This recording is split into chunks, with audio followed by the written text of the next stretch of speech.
Bonjour à tous, bienvenue dans notre émission de lecture biblique. L'objectif est de lire toute la Bible en l'espace de 6 mois dans l'ordre chronologique des événements.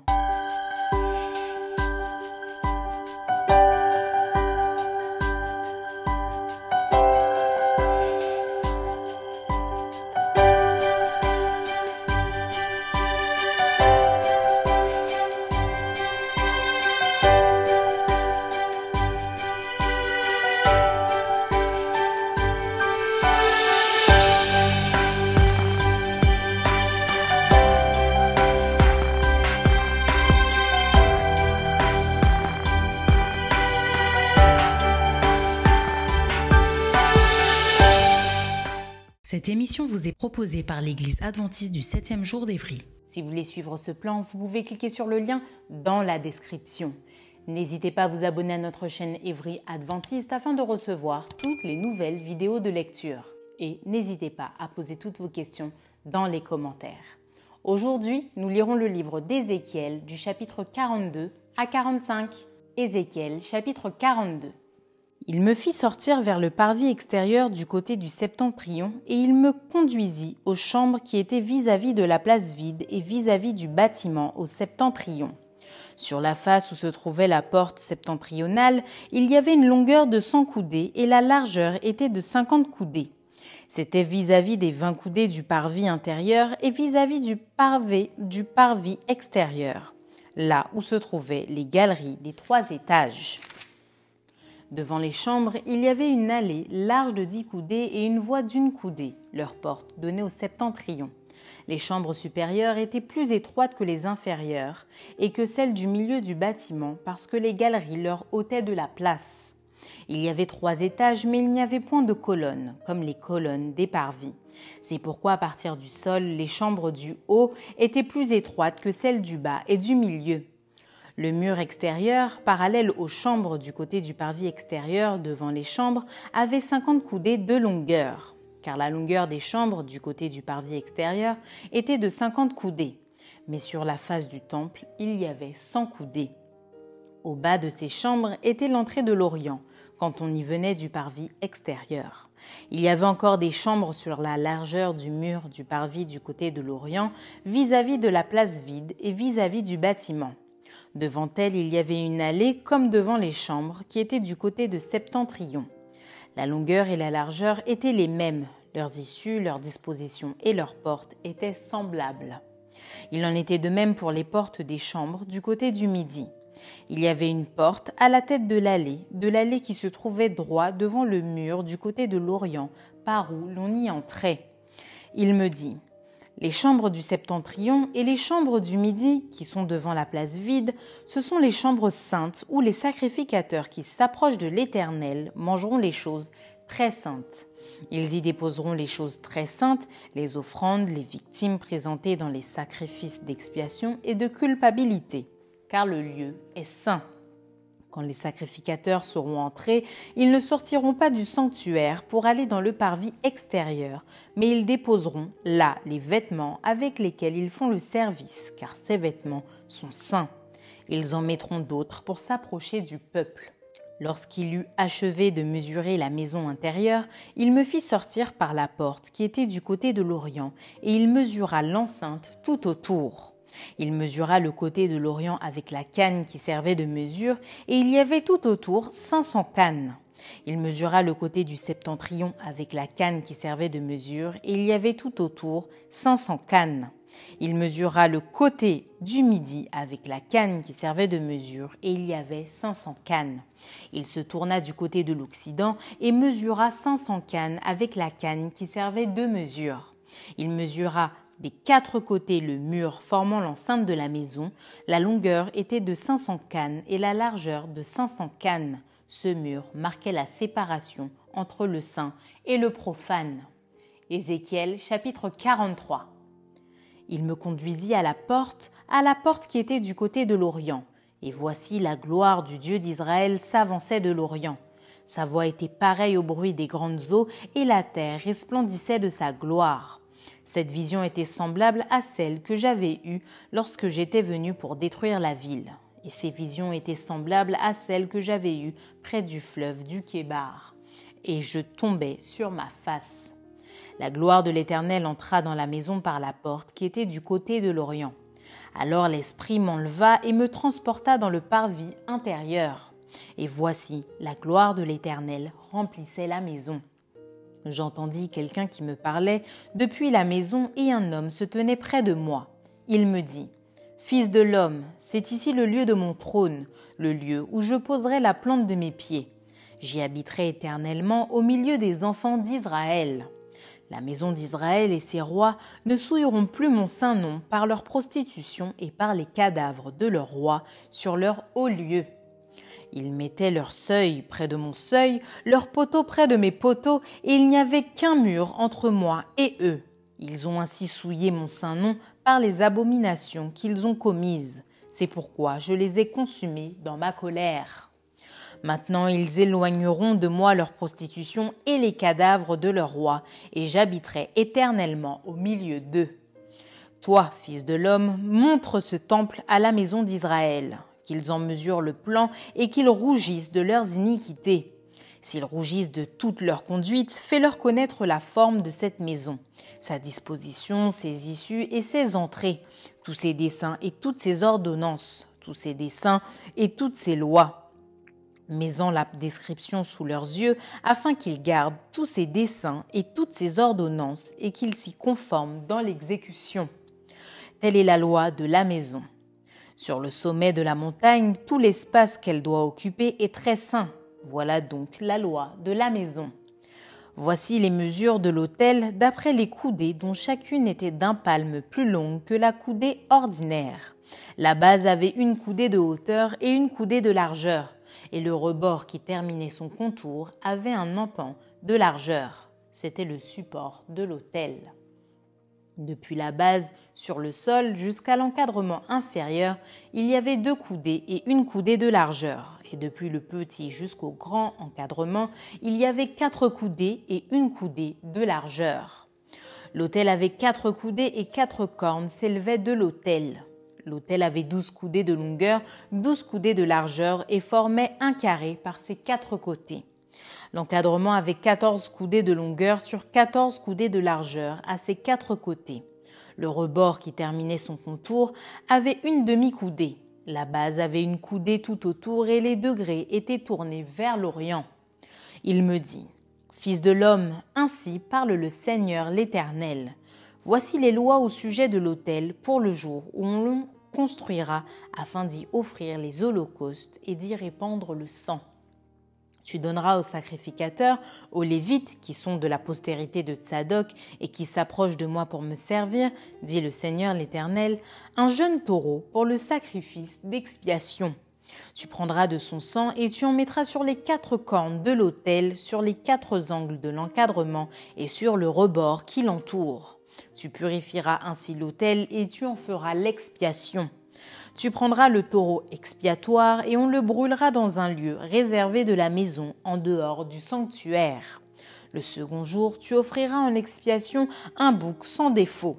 On purifiera ainsi l'autel comme on l'aura purifié avec le taureau. Quand tu auras achevé la purification, tu offriras un jeune taureau sans défaut et un bélier du troupeau sans défaut. Tu les offriras devant l'Éternel, les sacrificateurs jetteront du sel sur eux et les offriront en holocauste à l'Éternel. Pendant 7 jours, tu sacrifieras chaque jour un bouc comme victime expiatoire.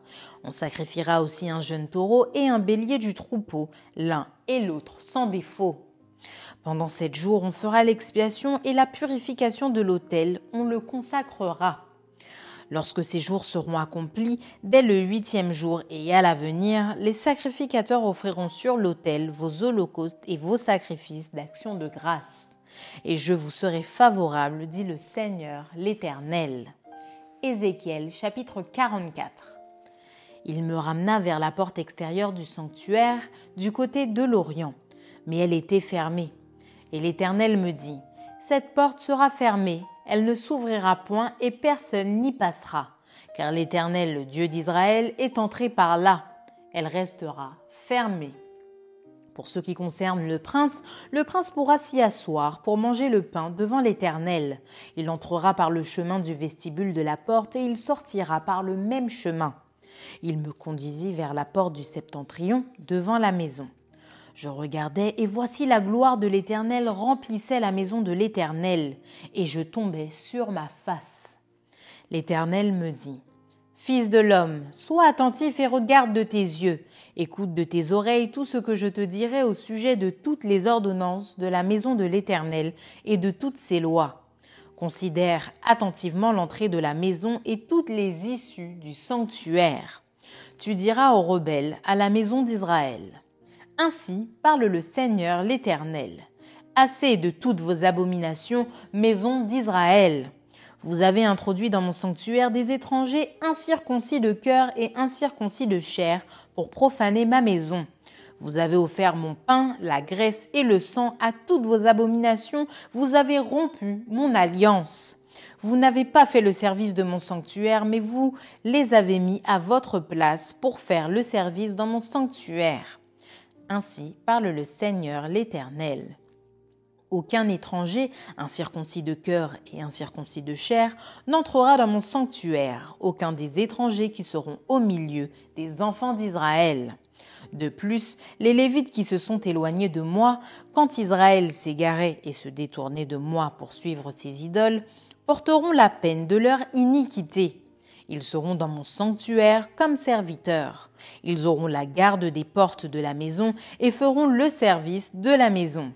Ils égorgeront pour le peuple les victimes destinées aux holocaustes et aux autres sacrifices, et ils se tiendront devant lui pour être à son service.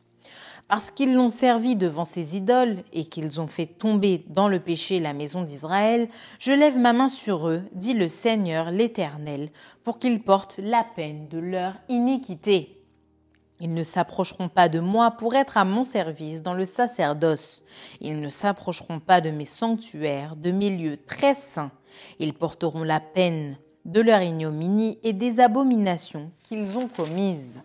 Je leur donnerai la garde de la maison et ils en feront tout le service et tout ce qui doit s'y faire. Mais les sacrificateurs des Lévites, fils de Tsadok, qui ont fait le service de mon sanctuaire quand les enfants d'Israël s'égaraient loin de moi, ceux-là s'approcheront de moi pour me servir et se tiendront devant moi pour m'offrir la graisse et le sang, dit le Seigneur l'Éternel. Ils entreront dans mon sanctuaire, ils s'approcheront de ma table pour me servir, ils seront à mon service. Lorsqu'ils franchiront les portes du parvis intérieur, ils revêtiront des habits de lin. Ils n'auront sur eux rien qui soit en laine quand ils feront le service aux portes du parvis intérieur et dans la maison. Ils auront des tiares de lace sur la tête et des caleçons de lin sur leurs reins. Ils ne se ceindront point de manière à exciter la sueur. Lorsqu'ils sortiront pour aller dans le parvis extérieur vers le peuple, ils ôteront les vêtements avec lesquels ils font le service et les déposeront dans les chambres du sanctuaire. Ils en mettront d'autres afin de ne pas sanctifier le peuple par leurs vêtements. Ils ne se raseront pas la tête et ne laisseront pas non plus croître leurs cheveux, mais ils devront couper leurs chevelures. Aucun sacrificateur ne boira du vin lorsqu'il entrera dans le parvis intérieur. Ils ne prendront pour femme ni une veuve ni une femme répudiée, mais ils prendront des vierges de la race de la maison d'Israël. Ils pourront aussi prendre la veuve d'un sacrificateur. Ils enseigneront à mon peuple à distinguer ce qui est saint de ce qui est profane. Ils lui feront connaître la différence entre ce qui est impur et ce qui est pur. Ils seront juges dans les contestations et ils jugeront d'après mes lois. Ils observeront aussi mes lois et mes ordonnances dans toutes mes fêtes et ils sanctifieront mes sabbats. Un sacrificateur n'ira pas vers un mort de peur de se rendre impur. Il ne pourra se rendre impur que pour un père, pour une mère, pour un fils, pour une fille, pour un frère et pour une sœur qui n'étaient pas mariés. Après sa purification, on lui comptera 7 jours.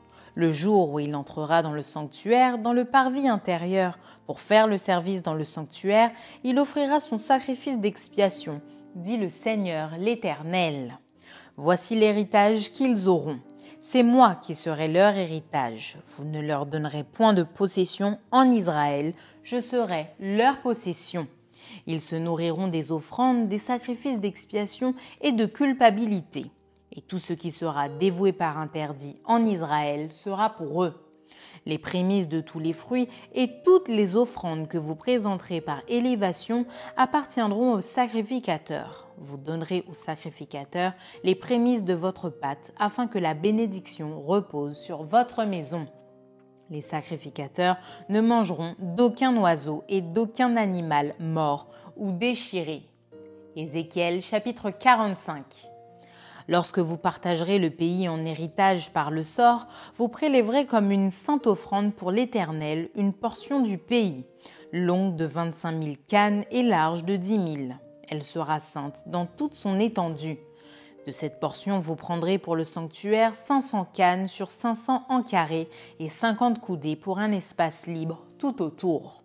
Sur cette étendue de 25 000 cannes en longueur et 10 000 en largeur, tu mesureras un emplacement pour le sanctuaire, pour le lieu très saint. C'est la portion sainte du pays, elle appartiendra aux sacrificateurs qui font le service du sanctuaire, qui s'approchent de l'Éternel pour le servir. C'est là que seront leurs maisons, et ce sera un sanctuaire pour le sanctuaire.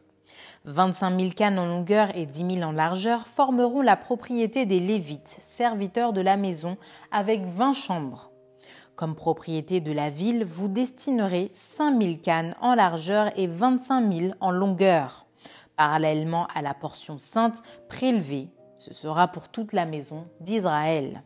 Pour le prince, vous réserverez un espace aux deux côtés de la portion sainte et de la propriété de la ville, le long de la portion sainte et le long de la propriété de la ville, du côté de l'Occident vers l'Occident et du côté de l'Orient vers l'Orient, sur une longueur parallèle à l'une des parts depuis la limite de l'Occident jusqu'à la limite de l'Orient. Ce sera sa terre, sa propriété en Israël, et mes princes n'opprimeront plus mon peuple, mais ils laisseront le pays à la maison d'Israël, selon ses tribus.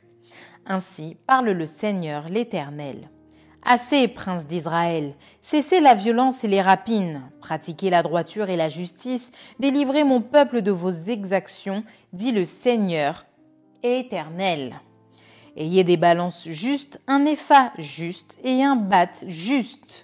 L'épha et le bath auront la même mesure. Le bath contiendra la 10e partie d'un homère et l'épha la 10e partie d'un homère. Leur mesure sera réglée d'après le homère. Le cycle sera de 20 guéras. La mine aura chez vous 20 cycles, 25 cycles, 15 cycles. Voici l'offrande que vous prélèverez. La 6e partie d'un épha sur un homère de froment et la 6e partie d'un épha sur un homère d'orge. Ce que vous devrez pour l'huile, pour un bath d'huile, sera la 10e partie d'un bath sur un corps, qui est égal à un homère de 10 baths, car 10 baths font un homère. Une brebis sur un troupeau de 200, dans les gras pâturages d'Israël, sera donnée pour l'offrande, l'holocauste et le sacrifice d'action de grâce, afin de servir de victime expiatoire, dit le Seigneur l'Éternel. Tout le peuple du pays devra prélever cette offrande pour le prince d'Israël. Le prince sera chargé des holocaustes, des offrandes et des libations, aux fêtes, aux nouvelles lunes, au sabbat, à toutes les solennités de la maison d'Israël. Il offrira le sacrifice expiatoire, l'offrande, l'holocauste et le sacrifice d'action de grâce en expiation pour la maison d'Israël. Ainsi parle le Seigneur l'Éternel. Le premier jour du premier mois, tu prendras un jeune taureau sans défaut et tu feras l'expiation du sanctuaire. Le sacrificateur prendra du sang de la victime expiatoire et il en mettra sur les poteaux de la maison, sur les 4 angles de l'encadrement de l'autel et sur les poteaux de la porte du parvis intérieur. Tu feras de même le 7e jour du mois pour ceux qui pêchent involontairement ou par imprudence. Vous purifierez ainsi la maison. Le 14e jour du premier mois, vous aurez la Pâque. La fête durera 7 jours. On mangera des pains sans levain. Le prince offrira ce jour-là, pour lui et pour tout le peuple du pays, un taureau en sacrifice d'expiation. Pendant les 7 jours de la fête, il offrira en holocauste à l'Éternel 7 taureaux et 7 béliers sans défaut, chacun des 7 jours, et un bouc en sacrifice d'expiation chaque jour. Il y joindra l'offrande d'un épha pour chaque taureau et d'un épha pour chaque bélier, avec un hin d'huile par épha. Le 15e jour du 7e mois, à la fête, il offrira pendant 7 jours les mêmes sacrifices d'expiation, les mêmes holocaustes et la même offrande avec l'huile. Merci d'avoir partagé cette lecture avec nous. Je vous donne rendez-vous demain, si Dieu veut, pour un nouvel épisode.